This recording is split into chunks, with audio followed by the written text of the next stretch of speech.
Welcome to the Toyota Halftime. Let's go places.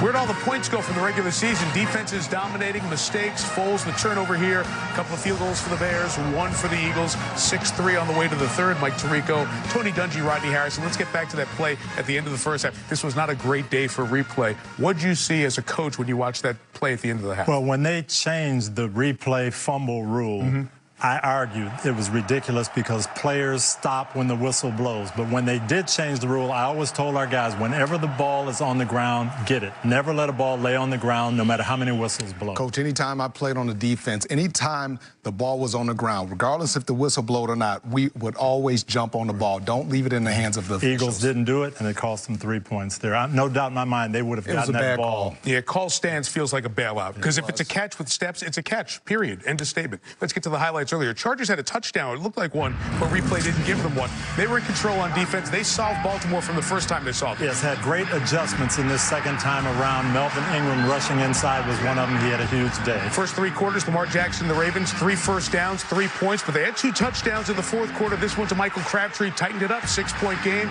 Chargers defense, though, Rodney, able to close the day. Yeah, Coach, you talk about the pressure up the middle. They're going to have to take that to Foxborough next week. 7 sacks, and they win. Paul Burmeister talks to Phillip Rivers, who's on his way to play the Pats next Sunday.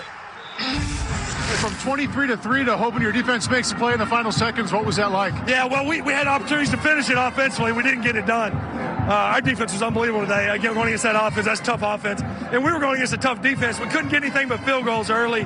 Getting the touchdown on the 4th down was huge. I missed a chance to make it 27-3 there to Tyrell down the middle, but we found a way. Special teams with some big returns, field goals as well. It was a great team win. Earn the right to play in Foxborough next week. Makes you think what? Well, makes me think 2007, that year. It's been a long time. I can't wait to get there. Thank you. He's on his way already. That was the NFC Championship game, the closest Rivers got to the Super Bowl. Pats haven't lost at home. Chargers haven't lost outside of Southern California. We'll be in Kansas City, 3 Eastern pregame. Colts, Chiefs. Thoughts on these games? I played against Phillip Rivers in that 2007 AFC Championship game. He had a torn ACL, couldn't do the things that he was used to doing.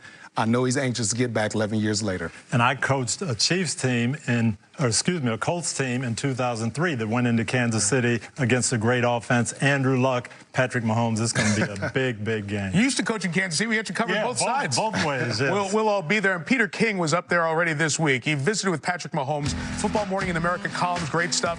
And you'll see this Saturday on our pregame at 3 Eastern.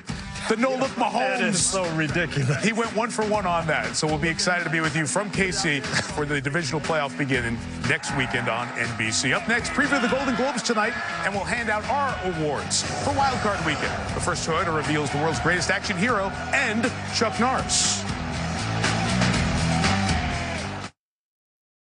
Hi, everyone. I'm here at the 76th Annual Golden Globe Awards in Beverly Hills, where all your favorite stars arrive right here on the red carpet as their limos pull up for the big night. After that, it's on to the red carpet for the official kickoff to the award season, where the best of the best in film and TV are ready for their close-ups. Speaking of close-ups, what would the red carpet be without some spectacular fashions? We're capturing it all for you. The Golden Globes start right here after football. And Natalie, we're in the award spirit, too, on this Golden Globes night. I'll give you some wild card awards. I'm going to start with the Colts, his best performance by a player in a supporting role. Quentin Nelson, the All-Pro in their offensive front line. 200 yards rushing, no sacks allowed, and some dominance in the Houston D. Tony? And for me, it was the best drama. It has to go to Dak Prescott. 3rd and 14, trying to sew up the win. He dives and gets the game-winning first down. For me, his best performance by a team, and it's the Chargers defense. 7 sacks, 3 turnovers. They're going to have to take that same momentum to Foxborough next week, Mike. And we all give an award to our studio crew here that we worked with all year. It's our last show in the studio. Thanks for a great season. We're on the road in Kansas City for divisional weekend. Wild Card Weekend wraps up with the second half in Chicago. Bears lead by 3. They get the ball. Thanks, guys. Al, Chris, and Michelle coming up as we continue here on NBC.